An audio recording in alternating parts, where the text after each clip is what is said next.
Sasaki Roshi makes a lot more claims about his paradigm than I do. He may be right. I only claim it's a useful way to analyze how consciousness works moment by moment. He implies that it's more than that it's a universal grand theory of everything. You can sort of look at everything that is in terms of a paradigm of mutually contrasting activities that can cancel into a neutral, and a neutral that can polarize into mutually contrasting activities. He says this is sort of like the way everything works. It is not inconceivable that in 100 years, 200 years, 1,000 years, whenever, when finally a single unified grand theory of everything is hit upon, that it turns out to have something to do with binary contrasts that can cancel. There's some hint that that might be the case because so far our best model for everything is the complex number system, our modern concept of number. And the complex number system consists of three types of contrast, that each one of which can neutralize to a non-contrasting state. There's the multiplicative domain, which is a stretch-squeeze thing. You stretch, squeeze, or nothing moves, which is 1, multiply by 1.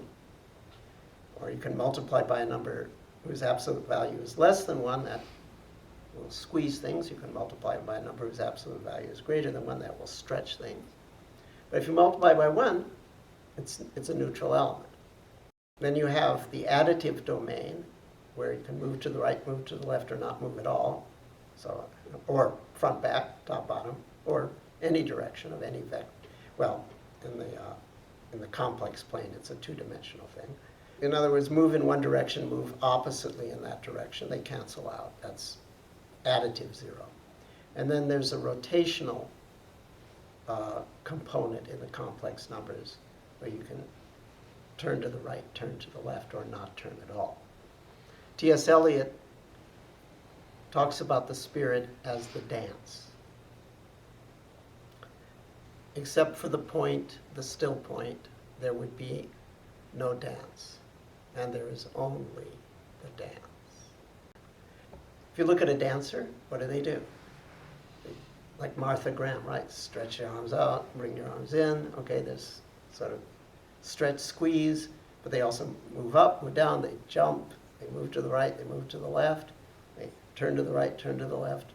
All the actions of the dancer are actually quantified with our modern concept of number. Also turns out that the quantum weirdness is in a sense a consequence of our modern kinds of numbers, the complex, what I call the complex numbers. The waves that are complex waves allow for these weird things to happen. Among them, something coming from nothing, which is rather extraordinary. That the neutral state can be a source of polarized something. It is possible that he's right. Who knows? Only time will tell. But the fact that our number system seems to be built on binary contrasts that can neutralize, 3 different flavors of them actually.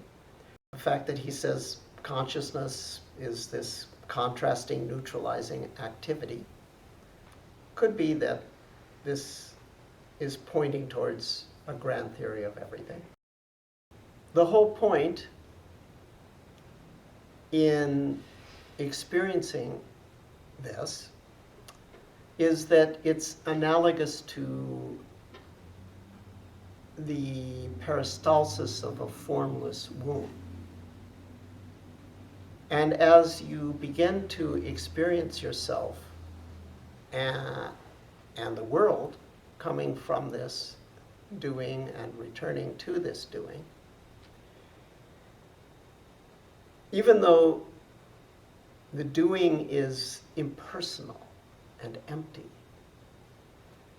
it's also a source of unconditional love. When we contact it, it has that effect on the human part of us. And we naturally, from that, want to serve.